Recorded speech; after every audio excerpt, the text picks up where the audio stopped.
that I didn't really understand why I was feeling what I was feeling. I probably couldn't articulate it as well back then as I can now, I ended up just having this real distinct feeling that that the image wasn't the thing, and that it wasn't the people that were responsible for doing this, and somehow that by being a part of the world that I was in at that time, I was disrupting the flow of creativity, and that it was going to gradually I was going to gradually sort of lose contact with it, was the feeling that I had. And so I ended up going really far in the other direction, and just pretty much just spending all my time painting for 5 years, and with no thought whatsoever to what the products of my imagination would be worth to anybody else. And that was a really healthy thing for me to do at that time. So when I'm performing, it's a little weird. I like recording more than performing, because you really do, you just close your eyes, and you're especially recording alone, you're alone with the force of music. There's no other distractions. There's no there's no possibility for your brain to go anywhere else. If you are a physical person standing in front of people, you're getting certain charges. Luckily, it's the energy transference between the performer and the audience, and the performer, that I really enjoy. I really do love seeing people's faces smiling. I love seeing, the light shining out of people's eyes and stuff. Like it's what makes me love it. Are you present in the moment? But what I like doing on stage is just shutting my eyes. I've gradually stopped caring about entertaining the audience in any way, because I found that these things that a performer gets in the habit of thinking that they need to do in order to be entertaining, jumping around and stuff like that. So you start doing it because you feel it, but eventually you get, like any habit, you just start doing it. And I started gradually realizing that it just didn't matter, that the important transference is in what you're feeling inside to the audience, and they will respond with enthusiasm if what you're feeling is strong enough, and if what they're feeling is strong enough, it'll just notch you up to a little bit of a higher level. You might be able to play faster on stage than you could if you were in a room by yourself, or you might find yourself just putting an energy into it that's just a little more intense than what you would do in a studio. It's not necessarily better, but it's just human energy bouncing off one another the same way it does when people have sex or whatever. And so but most of all, it's been important for me to just really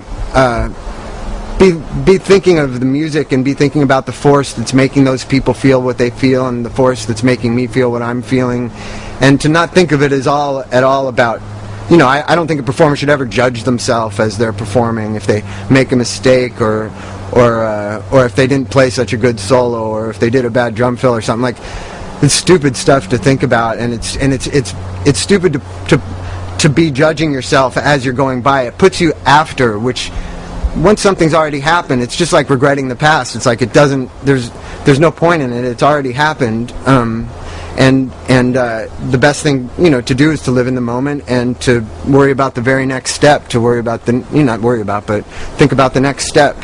So when I'm playing, I'm usually sort of lingering between being right in the moment or foreseeing things before they happen. A musician gradually is able to be at one point in a song, say like 2 measures before, but you can anticipate what the 4th measure of a cycle is going to be like, and you anticipate what it would feel like if you put a note, say on the 10th, 16th note of the bar or something. You don't even need to use the symbols or the numbers or anything in your head unless they're equivalent with the musical feeling. All you have to do is picture the musical feeling. I used to do this form of meditation where you would sort of you would try to imagine you would try to imagine the feeling of steel, or you would try to hold a shape in your mind, like a red circle, and hold it there, and not let it change shape and not let it change size, and just try to hold it in your mind. And as I was doing these things every day, or you try to imagine the smell of chocolate and hold the feeling of the smell in your mind, you know. You smell of chocolate, the taste of chocolate, and you try to hold these things in your mind, and I realize that I'm doing that all the time in music.